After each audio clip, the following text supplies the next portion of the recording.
मित्रांनो, आयुष्यात काही महिलांना प्रेमळ, जबाबदार आणि कुटुंब सांभाळणारा नवरा मिळतो. पण काहींच्या नशिबात येतो दारू पिणारा, भांडखोर आणि घर उद्ध्वस्त करणारा नवरा. असं का होतं? हे फक्त नशीब असतं का, की मागच्या जन्मातील कर्माचा परिणाम असतो? गरुड पुराणानुसार काही नाती ही फक्त सुख देण्यासाठी नसतात. काही नाती आपल्या आयुष्यात धडा शिकवण्यासाठी येतात.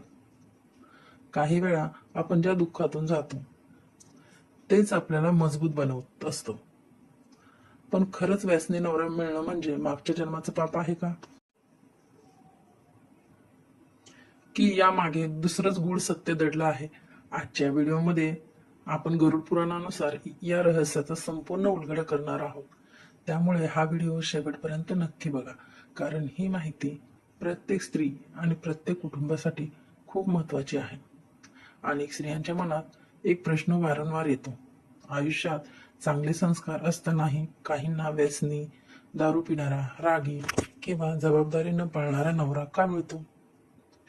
हे फक्त नशीब असतं का? मागच्या जन्माचे कर्म असते का? गरुड पुराणात याबद्दल काही सांगितलं आहे का? आज आपण या विषयावर सविस्तर माहिती जाणून घेणार आहोत. सर्वप्रथम एक गोष्ट समजून घ्या. गरुड पुराण धर्मग्रंथ आणि अध्यात्म हे कोणालाही दोष देण्यासाठी नाहीत.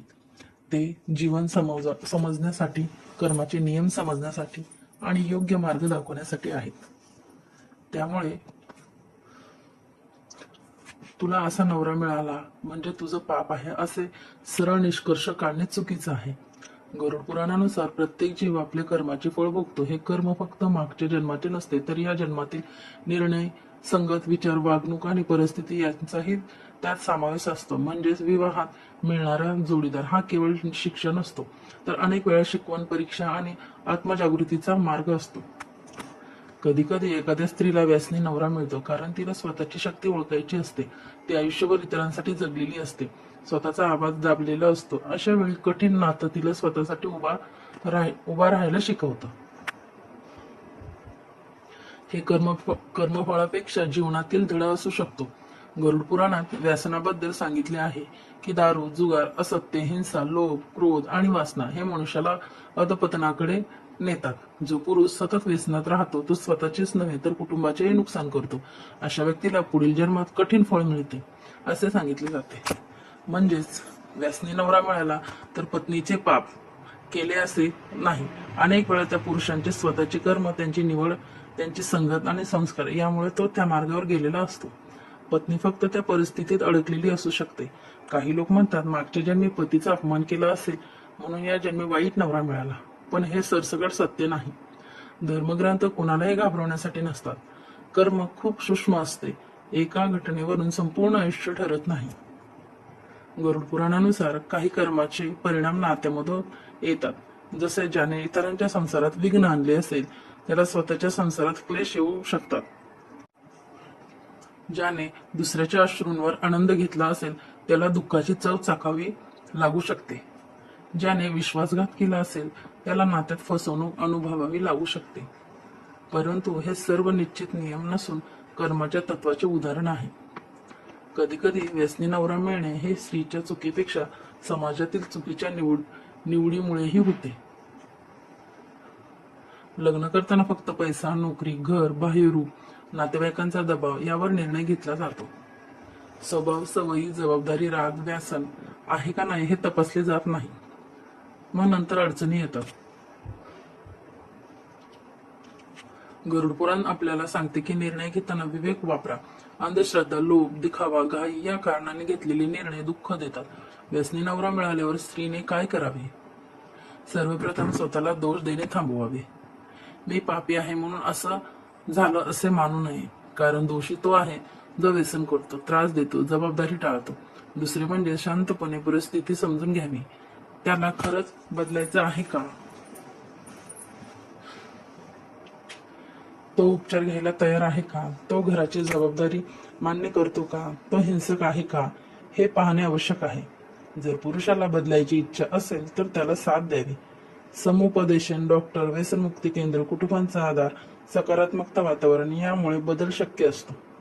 जर पुरुष बदलत नसेल तर रोज त्रास देत असेल, पैसे उधळत असेल, हिंसा करत असेल, मुलावर परिणाम होत असेल तर स्त्रीने स्वतःचे आणि मुलाचे रक्षण करणे हेच धर्म आहे. सहन करणे म्हणजेच पुण्य असे नाही. अन्याय सहन करणे कधी कधी अधर्म ठरतो. गरुड पुराणात धर्म म्हणजे योग्य कृती असे सांगितले जाते. म्हणजे जिथे स्वतःचा आत्मसन्मान वाचवणे गरजेचे आहे तिथे ठाम उभे राहणे हाच धर्म आहे. काही स्त्रिया म्हणतात, मी पूजा करते, व्रत करते, तरी नवरा सुधरत नाही. पूजा मनाला शक्ती देते, विवेक देते, धैर्य देते, पण दुसऱ्याची इच्छा बदलू शकत नाही. बदलासाठी त्या व्यक्तीची तयारी आवश्यक आहे. मंत्र, जप, दान, व्रत याचे खरे फळ म्हणजे अतिरिक्त शक्ती. त्यातून योग्य निर्णय घेण्याची ताकद मिळते. गरुड पुराणात दानाचे महत्व सांगितले आहे. दुःखी व्यक्तीला मदत करणे, अन्नदान, सेवा, सत्य बोलणे, संयम ठेवणे, आई वडिलांचा आदर करणे, स्त्रियांचा सन्मान करणे हे पुण्यकर्म आहे. हे पुण्यकर्म पुढील जीवन सुखी करतात असे सांगितले आहे. म्हणून जर एखाद्या स्त्रीच्या आयुष्यात कठीण नवरा आला असेल तर तिचं आयुष्य संपलं असे नाही. कधी कधी अशा संकटातून ती अधिक मजबूत, शहाणी, आत्मनिर्भर बनते. कर्माचा अर्थ शिक्षा एवढाच नाही. कर्माचा अर्थ संधीही आहे. काही नाती आपल्याला प्रेम देतात, काही नाती धडा देतात, काही नाती स्वतःची किंमत शिकवतात. व्यसनी नवरा असलेल्या स्त्रीने रोज काय करावे?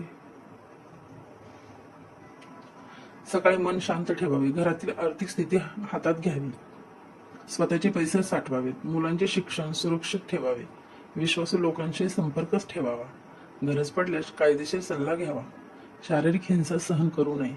आध्यात्मिक उपाय कोणते? दररोज प्रार्थना करा, हनुमान चालीसा, दत्तनाम, रामरक्षा, गायत्री मंत्र जपा. घरात स्वच्छता ठेवा, रागाऐवजी शांततेत निर्णय घ्या, वाईट शब्द वापरू नका. हे उपाय नवऱ्याला जादूने बदलणार नाहीत, पण तुम्हाला स्थिरता देतील. गरुड पुराणानुसार व्यसन करणाऱ्या पुरुषाचे परिणाम काय? घरातील धन नष्ट होते, मान सन्मान कमी होतो, आरोग्य बिघडते, कुटुंब दूर जाते, मन अशांत राहते. पुढील जन्मात दुःखद फळ मिळते असे वर्णन आहे. म्हणूनच व्यसन हे फक्त सवय नाही, ते आत्मनाशाचा मार्ग आहे. स्त्रीने स्वतःला विचारावे, मी त्याला वाचवू शकते का? तो स्वतःला वाचवू शकतो का? मी मुलांसाठी सुरक्षित वातावरण देऊ शकते का? मी किती सहन करणार? माझा आत्मसन्मान कुठे आहे? हे प्रश्न विचारणे पाप नाही, हेच जागृती आहे. कधी कधी लोक समाजात म्हणतात, नवरा आहे तर सहन कर, पण धर्मग्रंथ कुठेही अन्याय सहन कर म्हणत नाहीत. ते सत्य, न्याय, करुणा आणि मर्यादा शिकवतात. जर नवरा व्यसन सोडून खरंच बदलला तर त्याला संधी द्या. पण वारंवार खोटं बोलत असेल, हिंसा करत असेल, फसवत असेल तर अंतर ठेवणे योग्य ठरू शकते. काही जणी विचारतात, दुसरे लग्न केल्यावर चांगला जोडीदार मिळेल का? उत्तर आहे, प्रथम स्वतः बरी व्हा, स्वतःचा आत्मविश्वास परत मिळवा, मग विवेकाने निर्णय घ्या. घाई करू नका. गरुड पुराणातील मोठा संदेश असा आहे की प्रत्येक आत्मा स्वतःच्या कर्माने उन्नती किंवा अधपतन करतो. दुसऱ्याच्या पापाचा भार कायम तुमच्यावर राहत नाही. म्हणून मला बेवडा नवरा मिळाला म्हणजे माझे पाप असे समजू नका. कदाचित ती तुमच्या जीवनातील परीक्षा असेल.